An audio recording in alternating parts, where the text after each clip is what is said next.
Hey, fellow patriots, I'm Bree. And I'm Blaze. Some call me Pa. It has been said that we have 4 boxes to keep ourselves free. These are the soap box, the ballot box, the jury box, and the ammo box.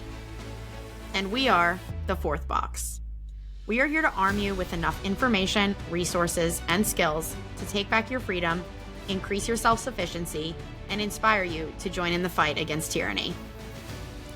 Thomas Jefferson said, "Eternal vigilance is the price of liberty." Thank you for joining us and for joining in this fight. Welcome back to the 4th box. What's up, everybody? Welcome back to another week at the 4th Box podcast. We are happy to be joined by a guest who we're going to be bringing on in a few minutes. But before we do that, Pops, I'm going to let you get us started with quote, toast, everything else. Okay. Yeah, greetings, 4th Box listeners. We are very happy to be coming to you once again from our 4th Box studios, tucked away safely in the virtual Botkin Tavern, the place that patriots gather. Tonight I'm raising my glass, my water bottle actually, with a heavy heart because I'm toasting tonight a very dear friend of more than 50 years who we lost this morning. Unexpectedly, a mountain of a man in many ways, especially his kindness toward others, toward everybody he met. So a salute to Mark, and all the best to his family and all those who will be missing him. I being certainly one of them, and all you kids who've known Mark since you were first able to recognize anybody. So salute to Mark. Yeah, for sure. Cheers. The quote that I have tonight, the Second Amendment is timeless, for our forefathers grasped that self-defense is threefold.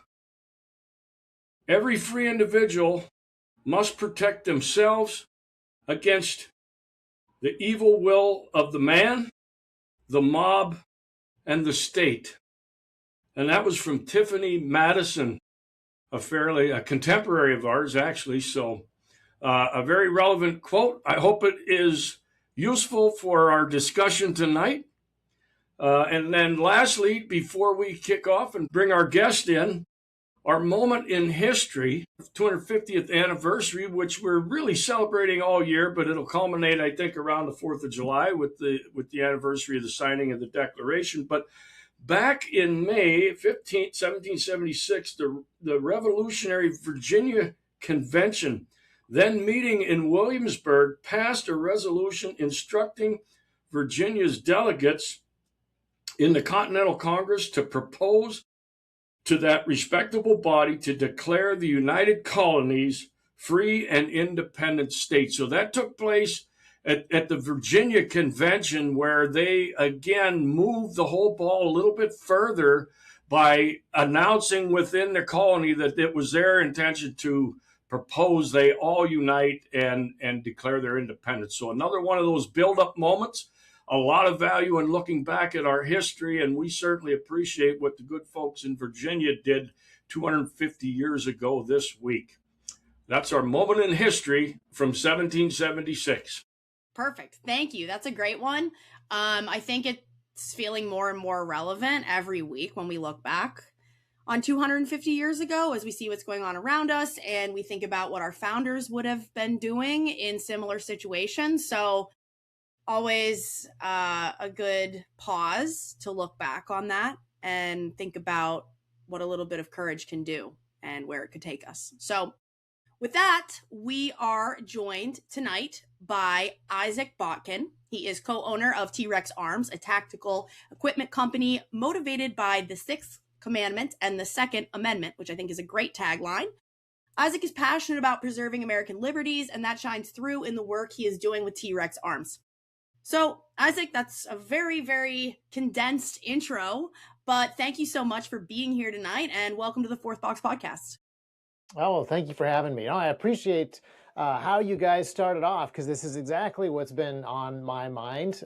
We had a meeting this morning talking about what we were going to do as a company for the 250th. But also, as you pointed out, stuff kicks off before January 4th. A lot of stuff has gone on. 250 years ago, a lot of stuff had already happened prior to the Continental Congress meeting, prior to the Virginia meeting. The Lexington and Concord fight happened in April 19th of 1775. So the battle began and raged for over a year before we declared independence, which is a really interesting thing that is interesting to think about and talk about the ramifications of. So yeah, thanks so much for having me. I'm looking forward to this conversation. Yeah, for sure. Well, we certainly appreciate your passion for all the same things that we're passionate about. And I'm sure you noticed that we called attention early on to the Buckman Tavern, which of course played a pretty crucial role in Lexington and Concord and everything that went on there. So yeah, amazing.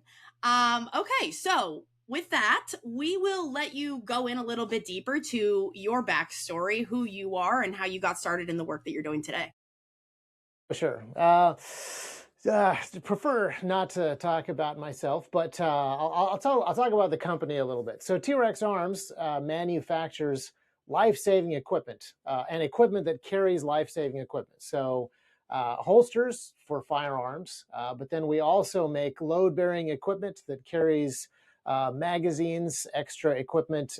We make plate carriers that carry body armor.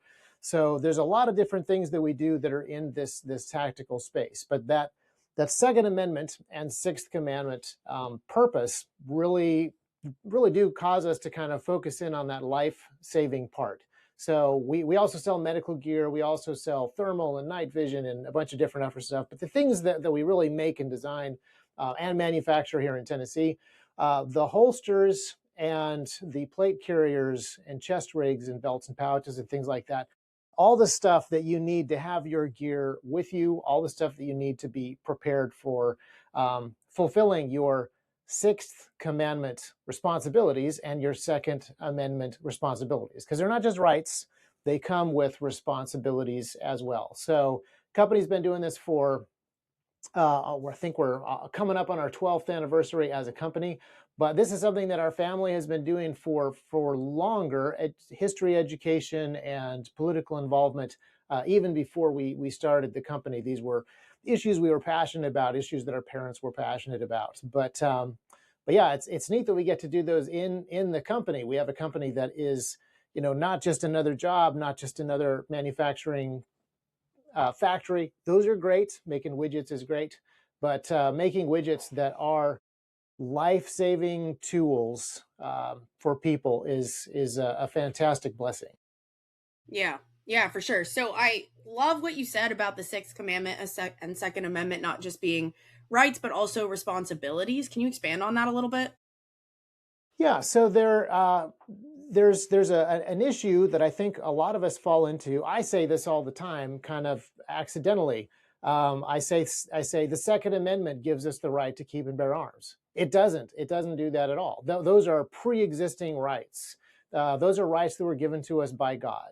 The Second Amendment of the Bill of Rights recognizes that because that right exists, the federal government can never infringe upon that right. And then it also explains part of the reason that it's important for the security of a free state is that the people be armed. So there's a pragmatic benefit to it as well for the liberty of the people.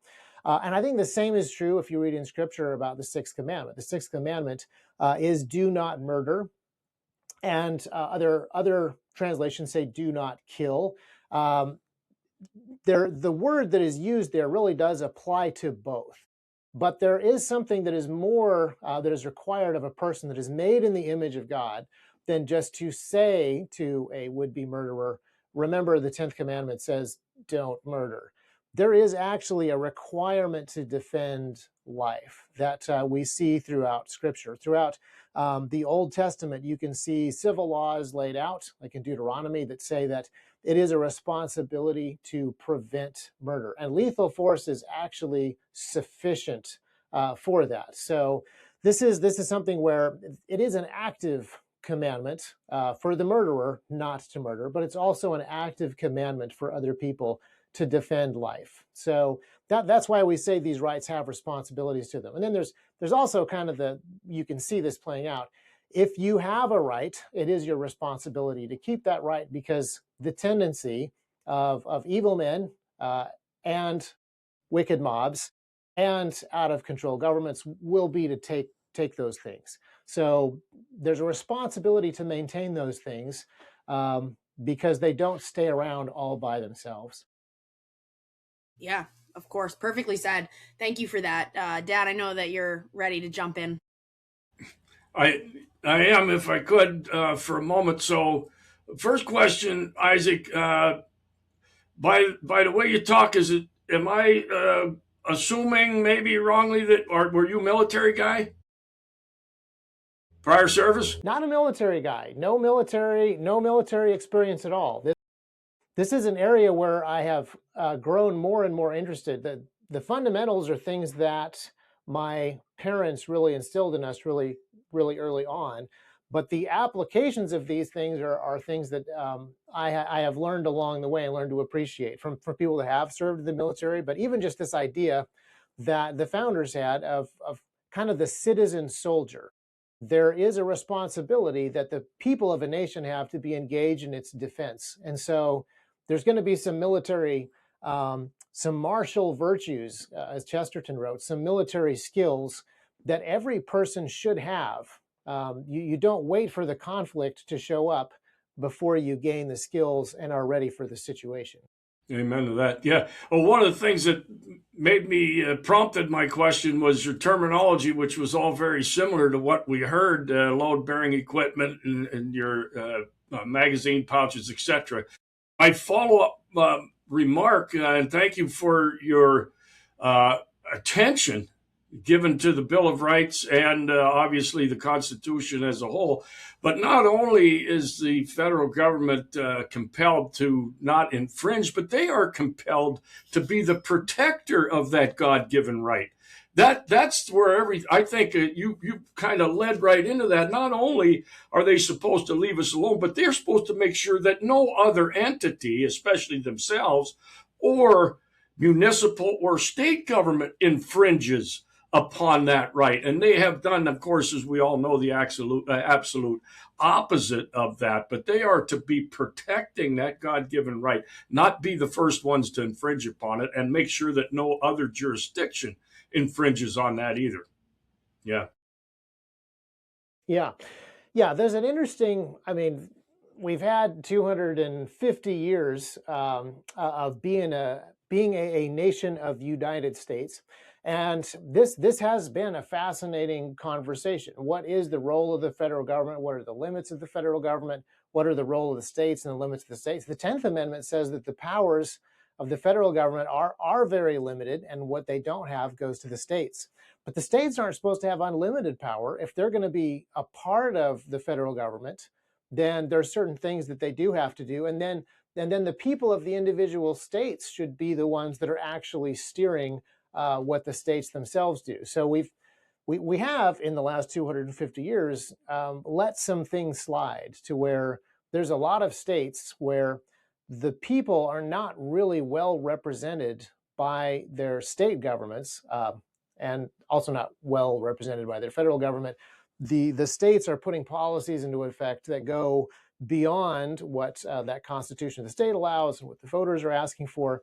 And that is a great place for a federal government to exist so that people have an appeal. And we see this work reasonably well in the court system, where people can appeal all the way up to the Supreme Court to get some court cases heard. But there isn't really a lot of that happening kind of at the legislative level. There really isn't a good mechanism for that outside of suing your state and then getting it escalated up through circuit courts all the way to the Supreme Court. But that is, I think that is an important role of the federal government to say, if you want to oppress your citizens in a way that violates your original constitution as a state, in a way that violates the binding documents of all the states, then you leave. That is your only option if you're going to violate these principles that we're founded upon.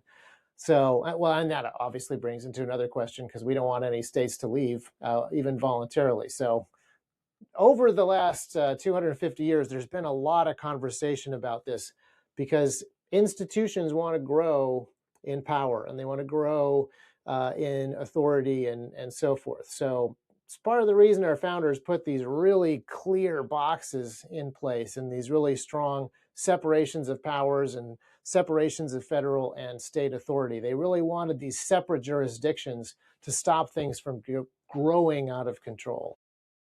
Excellent. We spend a lot of Yeah, time that's- on. Oh, go ahead, Bree. No, I was going to say what you were about to say. I'm sure that we talk about the 10th Amendment a lot here. We talk about states' rights a lot. But to your point, these institutions do have that incessant need to continue to grow, and that is sort of just built right into the way that they're designed, the way they're set up. They're self-perpetuating, and that's sort of what brings us to the government that we have today and the issue that we face with it not really working as far as the states having those powers that they're meant to have. Yeah. Yeah, it's interesting to see. And I see folks, I've talked to people in person and on the internet who say, well, I guess the Constitution, the Bill of Rights isn't that great because it didn't stop this from happening. And I understand the sentiment there, but it did stop this from happening for an awful lot longer than other governments in other countries have been able to maintain a level of liberty and freedom. So I would say that we should really not just throw out these rules because they didn't last perfectly for many, many generations, for multiple centuries, but to look at how they actually did work. And the other thing is, when you read the documents, they don't allow the things that are happening now. They didn't allow it back then, and they don't allow it now. It's violations of these principles and violations of these laws that allow some of these things to happen. At the end of the day, the documents are just words on paper, and they don't prevent things from happening. They're instructions on how to prevent things from happening, but they don't do it on their own. The Bill of Rights never jumps out of its case in the archive building and runs down and prevents Nancy Pelosi from passing a bad gun bill. The people have to do this. The Bill of Rights is there for us to enforce. It's even less substantial than a stop sign from stopping bad things from happening. Yeah, that's such a good point. Go ahead, Dad. I know you're ready to jump in on that. Yeah, that's really a great analogy. And of course, historically, there were structural things that took place, including the 17th Amendment, which really diminished states' rights when the senators were no longer selected by the state legislative bodies. And then I think even bigger than that, the fact that 250 years, many of which were pretty good living by comparison to the rest of the world. And I think a lot of our population has become complacent or even apathetic in terms of making sure those rules that were put in place as a contract between the states. We're going to create this entity called the federal government that we all agree upon. We would like to have a common currency, a common military, a common protection of the border. The very things that they take the least care of are the very few things. There's only 18 when you read Article 1, Section 8, where they're spelled out. They're very, very few and small enumerated. And I would even suggest that at the Supreme Court, not that we, and I know we could spend all night talking about the Constitution, but even at the Supreme Court level, that is only to be managing, once again, disputes on those 18 things.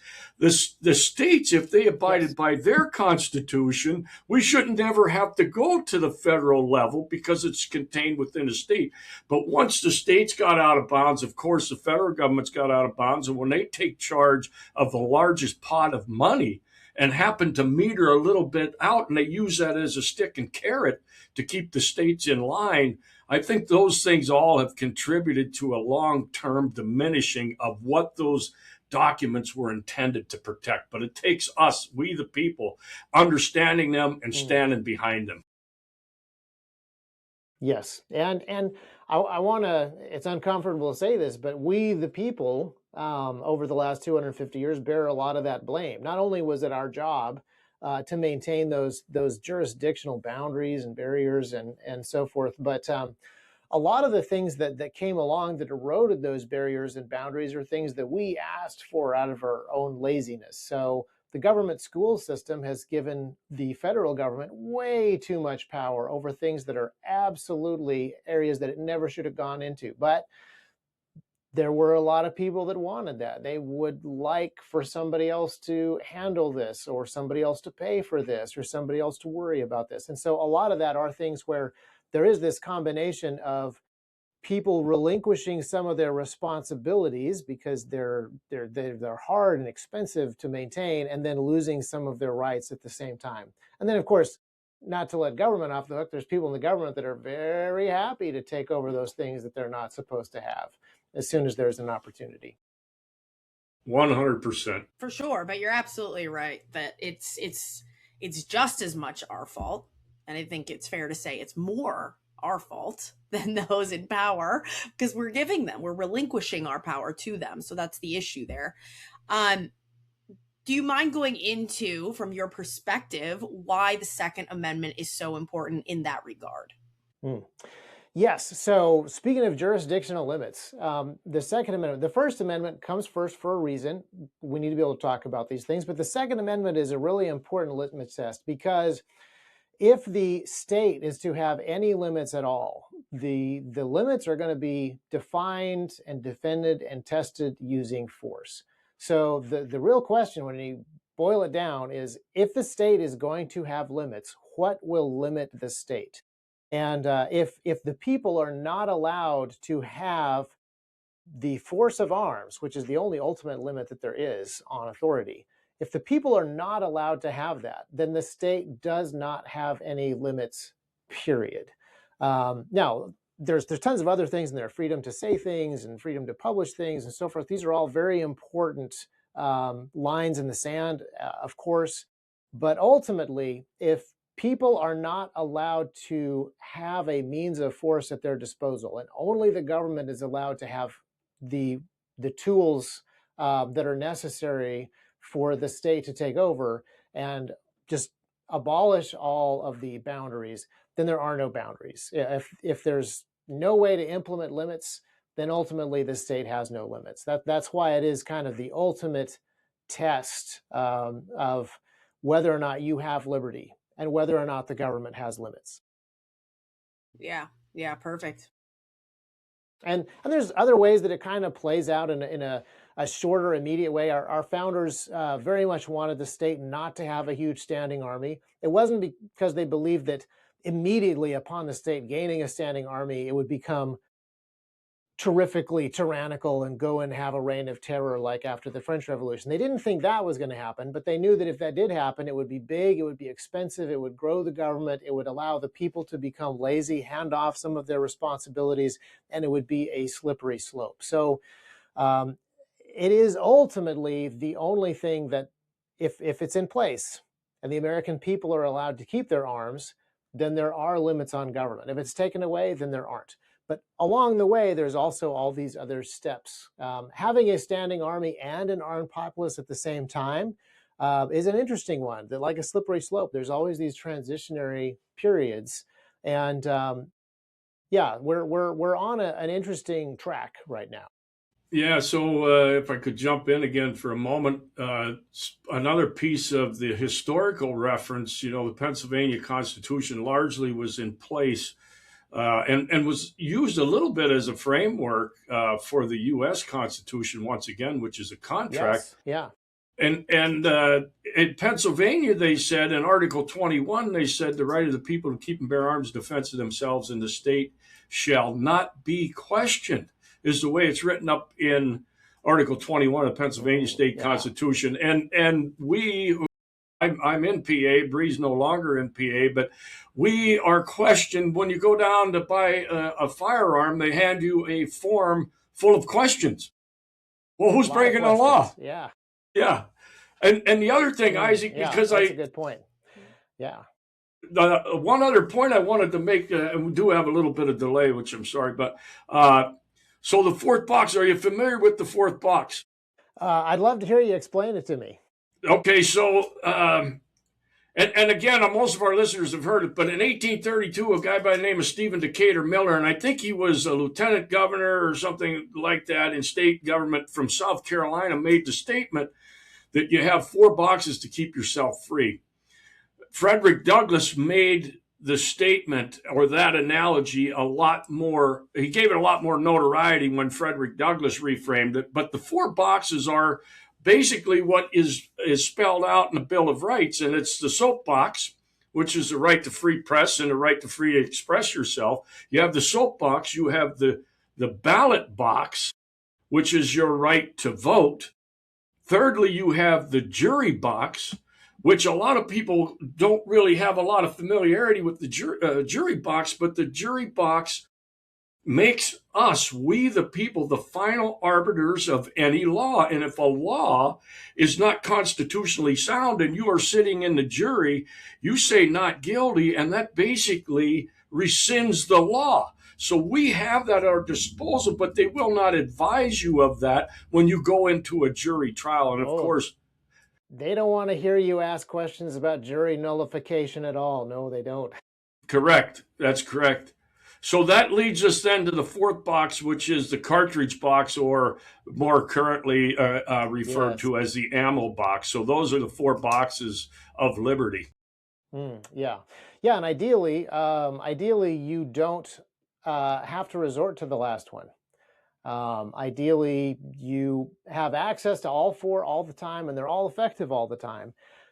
It's interesting to me that actually you'd think that you would lose them kind of in order, but I'm pleasantly surprised by how much freedom there actually is, thanks partly to the internet, how much freedom there is to discuss these sorts of things. When I was a kid, there were 3 big television networks, and it was really hard to get on. If you had an alternative view from the mainstream media, it was very hard to get it heard. Even radio, all the conservatives were banished to the AM bands. And when my dad was doing political media back then, you have to make a documentary and put it on VHS tape.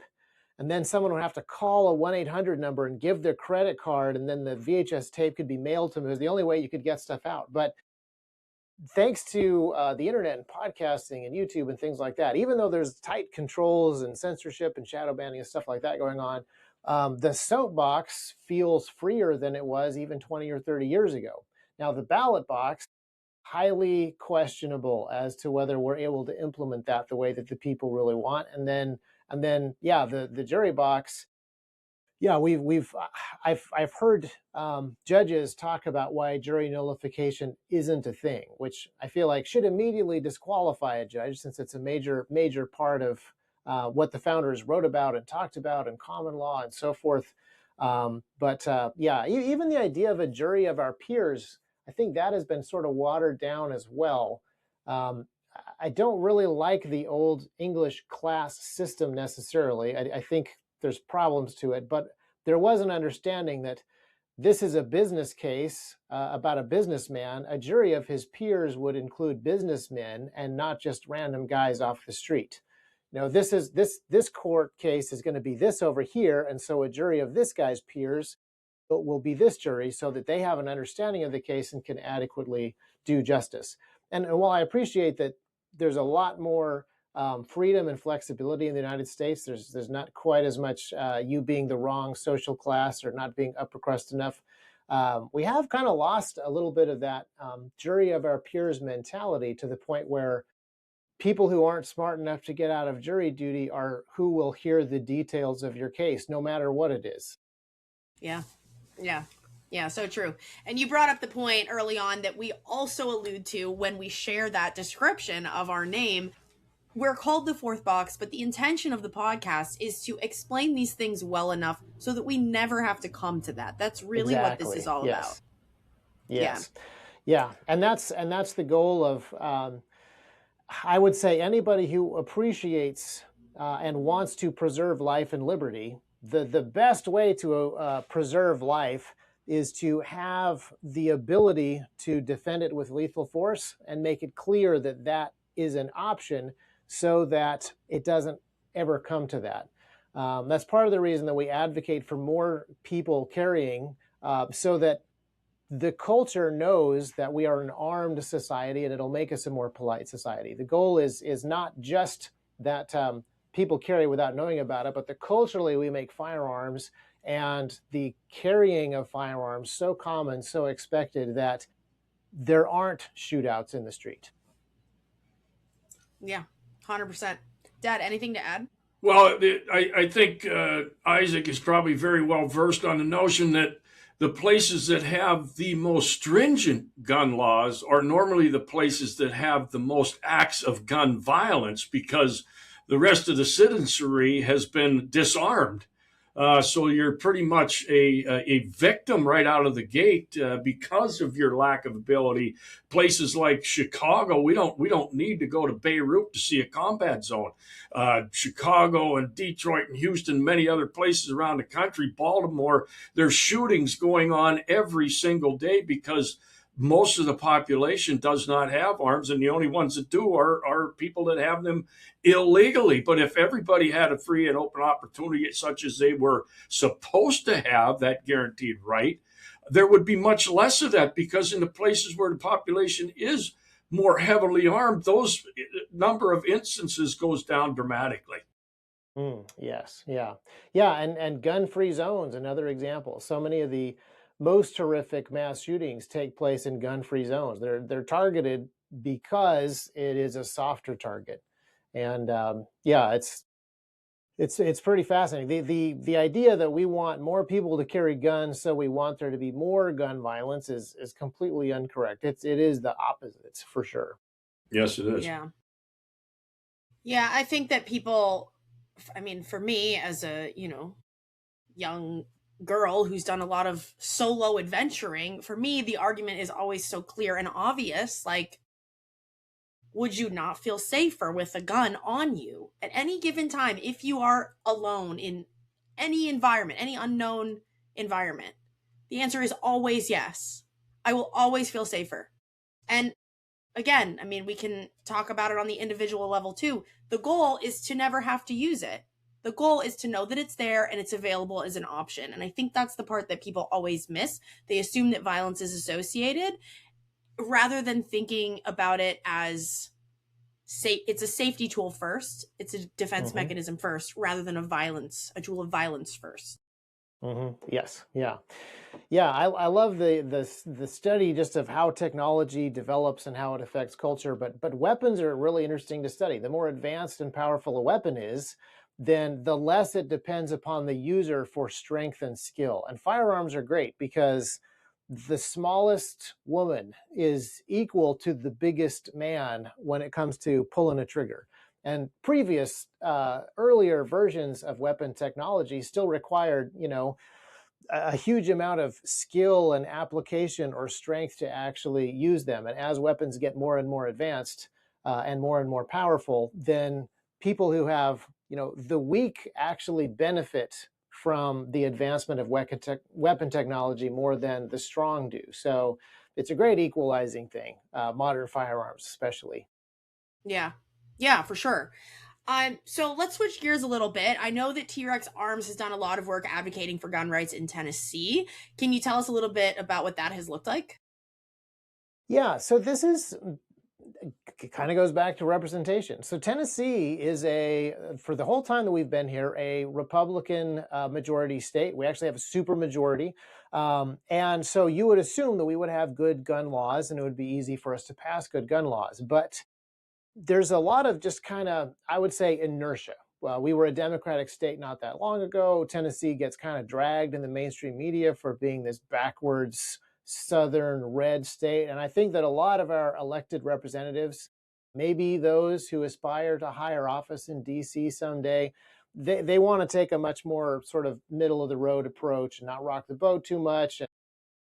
So we decided that we would like to pass some good gun laws in Tennessee and just figure out how that is done. And so the first thing that we did was we identified an ammo tax. There was a 10-cent tax on every box of ammo, which isn't a lot, but it's something that shouldn't be taxed. And the people that were actually sort of paying the most in the taxes, the guys at the gun stores had to put the 10-cent sticker. They had to buy the 10-cent sticker and put it on every single box of ammo.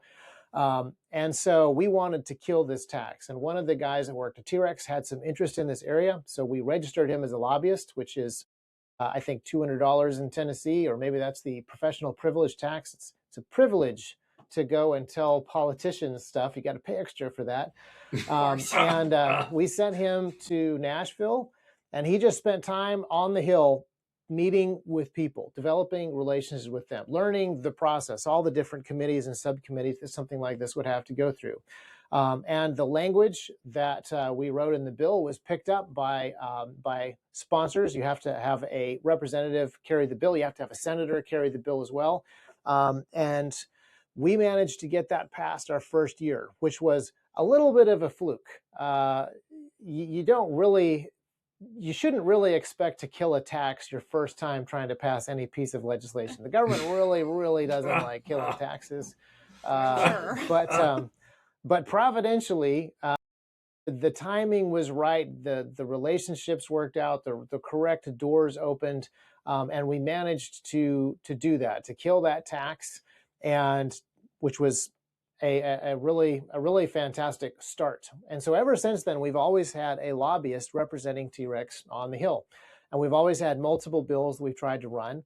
And every year, Tennessee gets about one good gun bill through. And sometimes that's a bill that we are working on. Sometimes it's a bill that somebody else is working on, and we push it. Anything that's going to improve firearm freedom in Tennessee, we are for. So that's the other kind of weird thing is oftentimes lobbyists only want their own legislation to pass. And our lobbyist for T-Rex goes to the Hill with legislation, but he's there as a resource to anybody else that's running firearm freedom legislation. So we've got Tennessee Firearm Association. They're great. We want to help with their bills. Gun Owners of America, various other people will have legislation or have legislative ideas, and we will push that stuff. So one advantage that we do have is T-Rex Arms is a private company, and we've decided to put some of our profits in this direction. So our lobbyist doesn't have to fundraise. He doesn't have to take credit for stuff the way that other lobbyists do. It's a little advantage that he has just to be on the Hill advocating for gun rights and gun freedom, period, not a specific bill or a specific funder or a specific donor. Because it's very hard to be on the Hill, even though it's only part-time, even though it's a few months, it's very hard to be on the Hill every single day while they're in session, and usually late into the night. And then all of the work prepping, and then all of the work kind of following up with people after. So it's not something that you can do without support. So it is important to find people that have an interest, and then try to figure out how you can make it possible for them to be involved. Now, theoretically, you have someone representing you in your state legislature right now. Whoever was elected from your district is supposed to represent you, but who knows? Your district is large. Who knows if he actually is fully understanding all the issues that his constituents really want to run on. And then there's other lobbyists that are on the Hill, some of whom are already paid by your tax dollars. So our biggest opponent on some of these gun bills is the Department of Public Safety, and they want to keep the law. They want as many tools as possible to convict bad guys. And oftentimes they're not really as concerned about good guys that might get caught up in the mix. And so sometimes the bureaucrats, not so much the cops, but oftentimes the bureaucrats at the Department of Public Safety and some of these other law enforcement departments, they really don't want the law to change because they're using this bad law to catch actual bad guys, and they don't want it to be changed. So, those guys are also theoretically representing us and paid by our tax dollars. So it feels a little counterproductive that we've got to, after paying all these taxes, we also have to pay our lobbyists to go up there and represent us. But if that's where we're at, and that's the work that needs to be done, then that's the work that we're going to do. Yeah. Well, it's certainly interesting to hear from that perspective. And it's kind of a tough pill to swallow to realize that the Department of Public Safety is, I mean, and this is just one example, right? Like, surely in every category, there are lobbyists that are taxpayer funded that are up there who are not voted in. These are not elected officials as our representatives are, and they have just as much of a stake in the game, if not more, than the rest of us, which feels like a little bit unfair. It's a little bit of a conflict of interest. There's a couple of conversations I've had with people, and I'm like, now remind me again who you work for, and it's like, I work for the state. I work for the governor's office, or like whatever. And it's like, I'm paying for you to be here, aren't I? Yes, shouldn't my voice matter in what you're doing a little at all?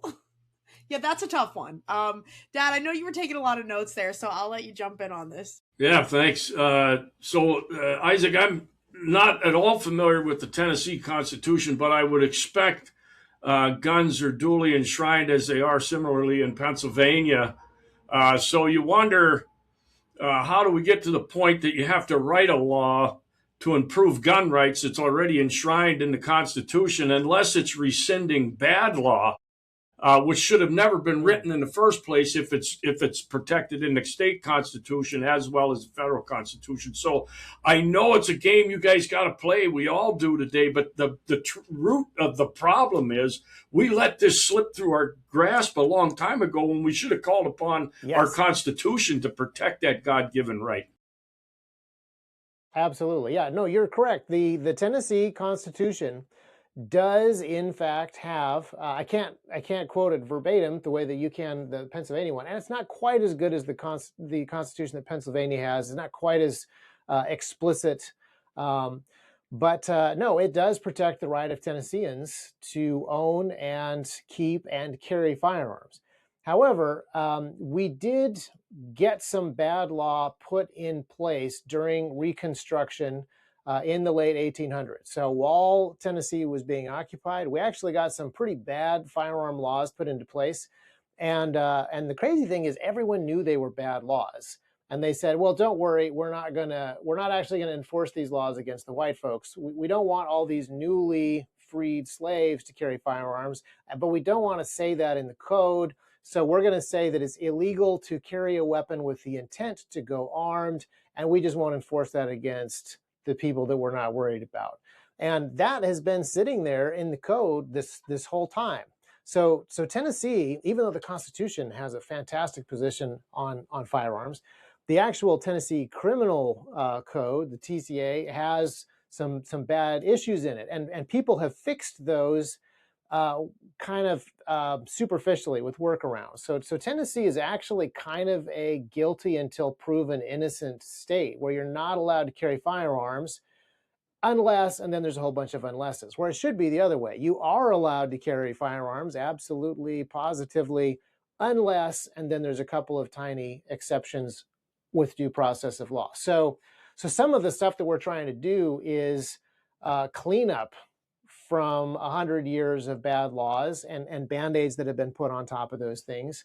And then some of what we're trying to do is, there are still people trying to pass bad gun law in Tennessee. And so killing bad laws before they get passed is another thing that is necessary for you to do. Or even rule changes. There was a rule change that almost went through, it was either December or January, just a few months ago, where somebody said, hey, there are these firearm safety courses. Let's pass a rule that says that they're one of the sensitive places where you can't take guns.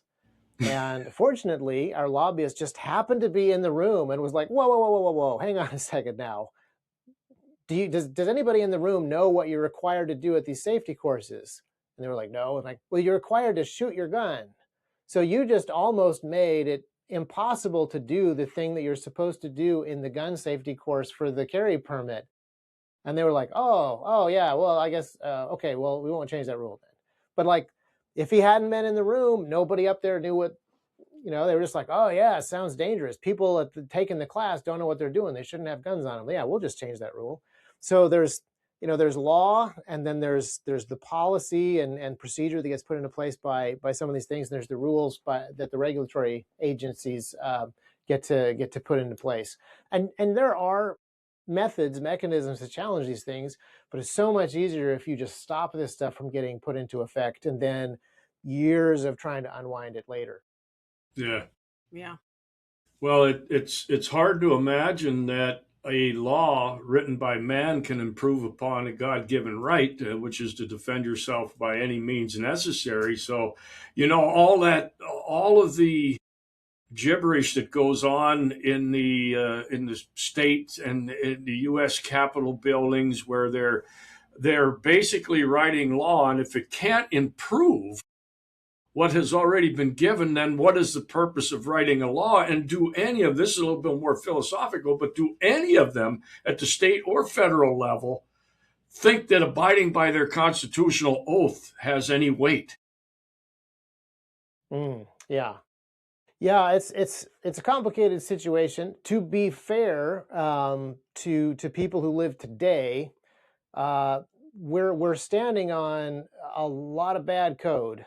So I think I tried to count roughly, because the Tennessee Criminal Code is many books, and I flipped them open and counted one page, and then I counted many other page. I think there's about 2 million lines of Tennessee Criminal Code that runs the state of Tennessee, which is not bad compared to some place like California or New York. But if you compare that to like computer code, if you told a programmer that he had to maintain a computer program that had 2 million lines of code, how is he going to debug that? How is he going to figure out if this feature actually is necessary to run that thing? It's a huge mess. So to be fair to people who are serving in the legislature now, it is very, very difficult to try to know what's actually going on. And a lot of the folks that we elect are not lawyers. And so they are relying on the advice of lawyers to know whether or not the thing that they want to do is possible with the language that they've written. And so the legal services team that work there at the Hill, you've got to, run all your bills through them to make sure that they sign off on it, because that's the procedure. But then you also have to get your own lawyers involved to read it and say, did they actually write what I wanted them to write? Does it actually do the thing that I told them that I wanted the language to do? And then the lawyer has to say, well, sometimes I don't know. I need to go do some serious research on all the clauses of code that it opens to see if they're modified by other clauses of code to know if it's actually going to change anything. So I would love to set some hard limits on what Tennessee legal code could be, how big it could be. Maybe pass a bill that says you got to delete 10 lines of code before you get to put a new one in, something like that, because it is a pretty crazy system that we have got set up in Tennessee. And Tennessee has great laws. I don't want to, I'm complaining about the issues that we have, but compared to other states, there are some tremendous advantages here. And we're certainly not the most tyrannical or the most complicated of any of the states. Yeah. Yeah. Well, I think I probably know where you're going to go with this, Dad. So I'll just jump in on it. All of this that you're speaking about is so utterly catastrophically insane when you think about the limits that the founders had in mind for our government. When they put all of this into existence, this is not how they drew it up. So I would love, if we could, to go into why limits on big government is so important. Well, I think it's real simple. The founders understood that men are sinful creatures. As products of the Protestant Reformation, they believed that mankind was desperately wicked, and putting men in control has a downside. And so there need to be very strict limits that exist to try to stop things from getting out of control. So part of this was that they had just watched the British Parliament just try to change a lot of the written constitutions and compacts and things that existed between the king and between the colonies. These were laws that were written on paper and signed by the king. These should have restrained Parliament from adding specific taxes or making certain requirements of the colonies, and it wasn't working. But it was also the fact that these guys were students of history. They weren't just watching this one example of tyranny. they could see in English history that this has happened over and over and over again. So in many ways, when we talk about the American founders, sometimes people describe America as this wild experiment, this never before thing. But if you look back through English history, which they would have been very familiar with, you see Cromwell and the English Civil War. The people rose up against Charles I and tried him for treason and cut his head off. This happens in the 1640s, 1630s and 40s. So not that long before the 1770s. And then prior to that, or sorry, I'm getting my timelines mixed up. There's something that's very similar that happens in the 1690s, where James II is not tried for treason and executed because he flees. He flees the country, and a new king is established, and the English Bill of Rights is signed. And prior to that, you have the Magna Carta, where the barons actually rise up and protect the people from King John and force him to sign the Magna Carta, which says that the king has limits. The king is not above the law. The king is bound by the law. So this is a very long-standing, important part of English tradition, that the law is king. Lex Rex is a book that is written on this very topic. The king is not the supreme authority in England. It is the law that is the king. And the king is a servant of the people, kind of in the same way that we later developed this idea out in the states. After they stopped being colonies and began being states, we put some of this in a little bit more deliberate language. And so there's a book that T-Rex Arms has published called The Path of Liberty that walks its way down the years from King Alfred and his law for the Anglo-Saxons all the way down through these different things, the Assize of Arms, the Magna Carta, and these different very important documents that led us to the American founding, where they're not writing this stuff in a vacuum. They're looking back through history to see what are the ways that governments get out of control, and what is the restraint that needs to be put in place, and what are the instructions, what are the signposts on this path of liberty that we need to put in place here. And what they came up with was even more jurisdictions so that they can be kept tight, even more separation of powers so that things can be kept small. Now, they probably didn't envision a world where the United States is 50 states with 400 million people inside, but they definitely were thinking into the future and wanting something that would restrain the civil government to its actual jurisdictions given by God for as long as possible, because that is the way that liberty is preserved and that you can have peace and prosperity as a nation. Yeah, perfect. Thank you for going back through all the history there. That's so important and so relevant, and I think so easily forgotten. Dad, you were taking a lot of notes there. I know you've got something. Yeah, I love the interplay that you guys have. You guys have had a lot of conversations growing up. I can tell you've done podcasts together. It's fun. It's fun to watch. Well, thanks. Thank you. Yeah, we've had a lot of these conversations before we started the podcast, so we figured it was about time. I have to tell you before I pose a couple of comments that Bree has really been the inspiration behind this. One day, the mic and the headset showed up. She said, "Dad, just plug it in. I got it from here." So it's been a great father-daughter experience. We've had super guests on. Of course, you being one of them. But this has been a great thing, and actually the whole family's participated, so it's been a lot of fun. Wonderful. I did want to make an observation of Ben Franklin, who was quite a student back in those days of both European government, both in England and elsewhere. Made this comment over here that the more laws, the more corrupt the government, and I would fully stand behind that, because the founders operated under the notion that God was at the top, and God created man, and man created the states, which in turn created the federal government, which in turn created corporations. And today that whole thing is completely inverted, where corporations basically run the government. They own most of our legislators at the federal level. So now we have the exact bottom of the pyramid that they designed and envisioned is now at the top.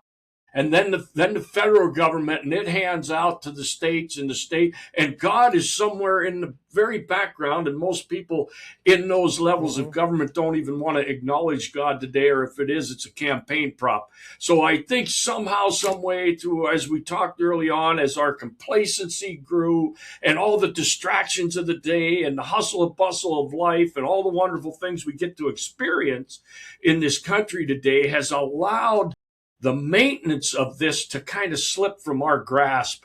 And now you have this entity that continues to self perpetuate and only grow larger. And to go back to what Franklin said, larger means more laws, more corrupt the government. And it's a major undertaking to think about how you would fix all this.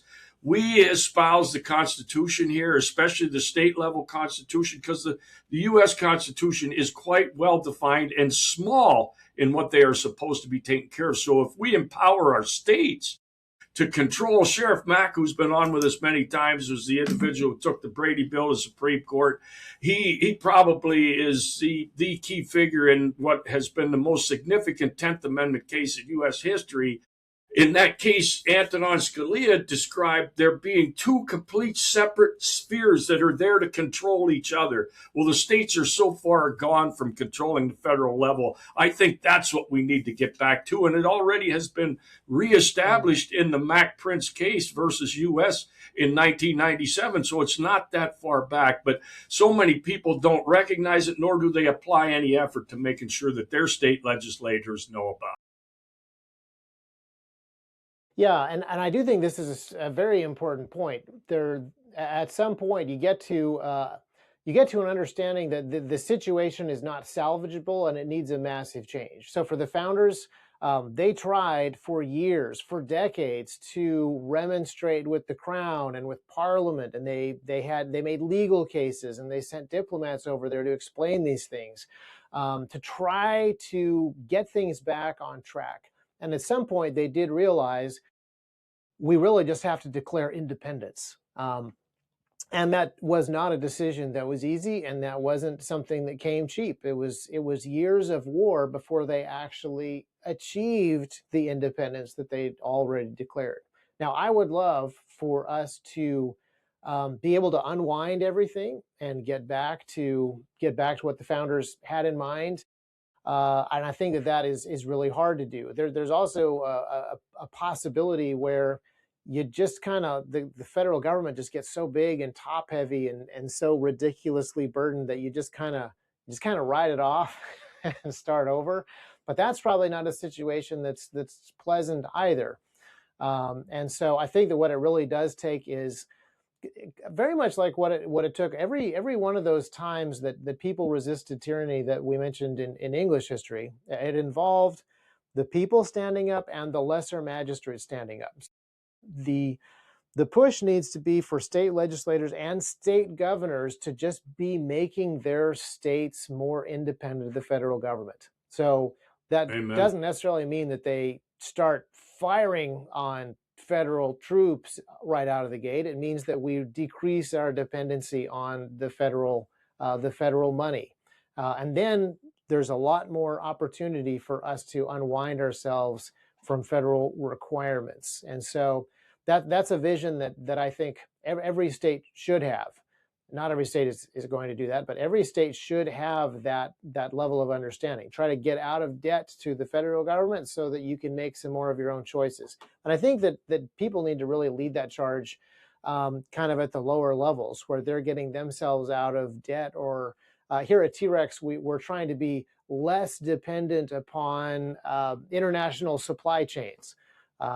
We still have a lot of products like batteries, and some of our electronics come from the United States. We're trying to make more and more stuff locally, and we're trying to work with not just American made as much as we can, but trying to find people in Tennessee that we can work with as much as possible. And there still is going to be this big federal government over there for a while, but we will build tighter, closer economies in Tennessee, and we will continue to just kind of build these pillars before some of the top heavy stuff starts to fall apart. That's my hope, and that's my prayer, that would be a successful and helpful thing. Because there is stuff that's fallen apart already, and making sure that there's there's something that is more dependable as other stuff is crumbling is really something that I think is necessary for us to do, a responsibility that we have to our neighbors even.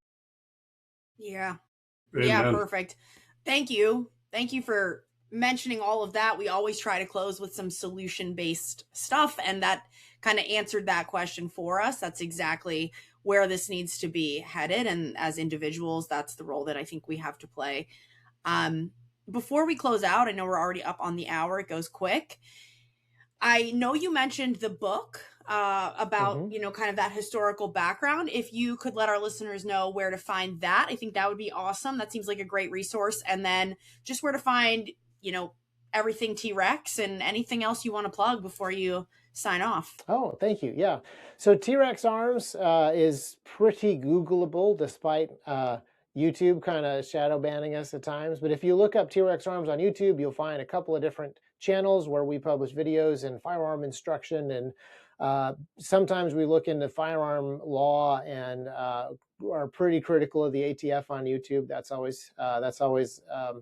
Those always are long videos because there's a lot to be critical of. But our main website, T-Rex Arms, is trex-arms.com, and holsters, equipment, books, that is where you can find most of the product and product information. And if you have any questions, you can reach out to our customer service guys. One of the things that I think we do a little differently than most companies is you can ask questions about anything of our customer service team. So it doesn't have to be about our product. It can be about anything. It doesn't even have to be about firearms. We get questions about politics. We get questions about churches and church history and denominations and stuff like that. We do our best to try to answer those things.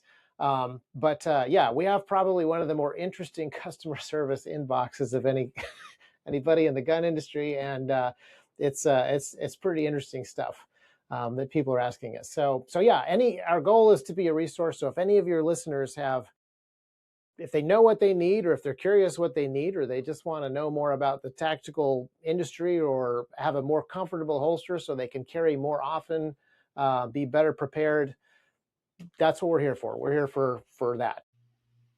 Awesome. That is so great. It's been a really wonderful conversation. We hit on a lot of deep stuff, and I think it's going to be very well received. So, Dad, was there anything you wanted to close with before we wrap this up? Yeah, I sure do. First of all, I wanted to go back to the last little segment, Isaac, that you presented to us, and that very much lines up with we here at the Fourth Box. We think everything starts at the family level, and we got to have strong families to have a strong community, to have a strong county and fix your state. So we really espouse to that. That lined up perfectly with what we have been promoting here from the beginning. We have to start at home. We have to start as individuals, keep ourselves prepared, keep our family prepared, make ourselves more self-sufficient, work within the community for business dealings as much as possible. That was perfectly put. I really loved hearing that. Secondly, I'd like to say I would certainly be happy to have you back anytime you're available. I think we could go on and pick things apart for a long time. I think you have a very unique and diplomatic approach to what has become a very tough obstacle for all of us, and that's I'm only diplomatic on the first podcast episode. I get way less diplomatic as we go on. Well, that even makes me look more forward to another opportunity. But again, thanks. It went by really quick. Very, very interesting. I did have one last question. You guys manufacture firearms at all? We don't manufacture firearms, and we don't sell firearms for a number of different reasons. We sell rifle uppers. We sell almost every firearm part. So if you want to upgrade your AR-15 or your handgun, almost every single part we carry, from trigger upgrades, magazines, bolt carrier groups. I really like our bolt carrier group, by the way. I think it's a great upgrade for almost any AR-15. But a lot of that stuff we don't manufacture. We've curated a bunch of different vendors that we really like to work with, and picked some of the stuff that we personally love to run. Most of our manufacturing is the holsters themselves, vacuum forming the Kydex. But we're always wanting to expand, and manufacturing it's fun. It's important to be able to do that locally, but it's also just fun. So we're always wanting to add more products to the list of things that that we make in-house? Well, I'm gonna have Bree provide for me a means of getting a hold of you offset. We are a manufacturer. We do produce firearm components. So hopefully I Oh, can. wonderful. Okay. Yeah. So hopefully we'll have a conversation. Yeah. Okay. Okay. Very good. That's all I had, Isaac. It's been great meeting you. I sometime if I'm down in Tennessee, I'd like to swing by and see whereabouts are you in Tennessee. Anytime. So we're about an hour west of Nashville. Centerville is a very small town. I think it's about 3,000-ish people. So it's a giant county with not a lot of folks in it, just outside of Nashville. And that's where we've got our factory and our warehouse. And it's just been a fantastic place for us to grow a business. Oh, it sounds great. Yeah, I love Tennessee. I've been in the mountains a lot of times, do some motorcycle riding down there as well. Yeah, so if I'm down that way, I'd certainly like to look you up, and we'll talk about that other thing sometime. I think maybe we can absolutely, explore that. Do you ever talk manufacturing on the show? Can we just talk shop and metalworking and the digital manufacturing revolution and the skills are being lost, stuff like that? I think we get could into the weeds and pick your brain. I think we could certainly. That is actually a great. That is. Yeah, that's a great idea. We never talk about it on here, but it's a great idea for an episode. So that would be.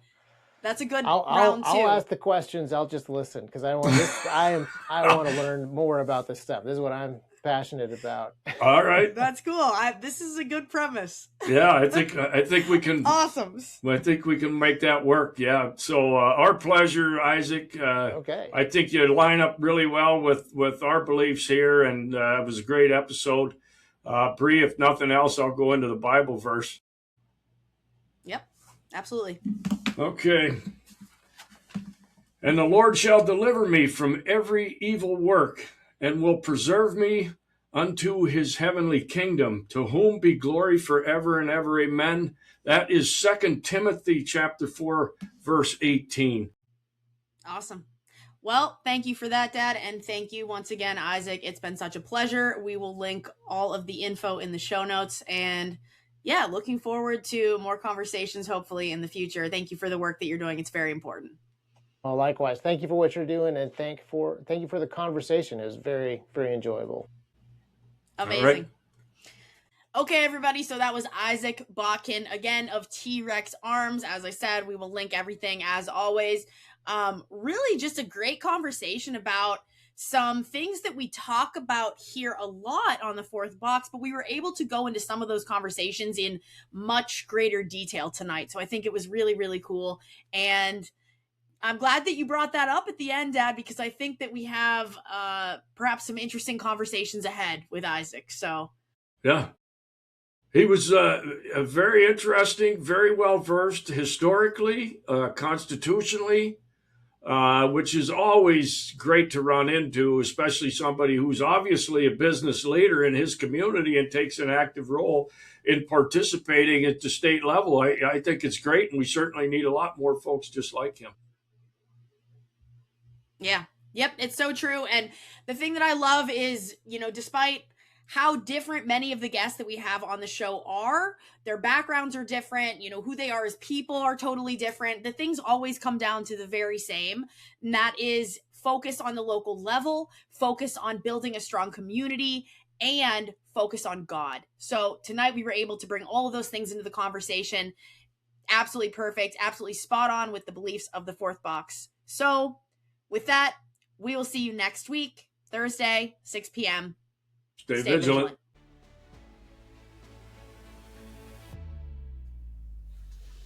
Thank you so much for listening. We really do appreciate the support and truly love getting to share this message with anyone who wants or needs it. The best way for you to support the show is to subscribe, add a rating, and share with everyone you know. You can find us on Instagram, X, and at thefourthbox.com. We'll see you next Thursday at 6 p.m. Stay vigilant.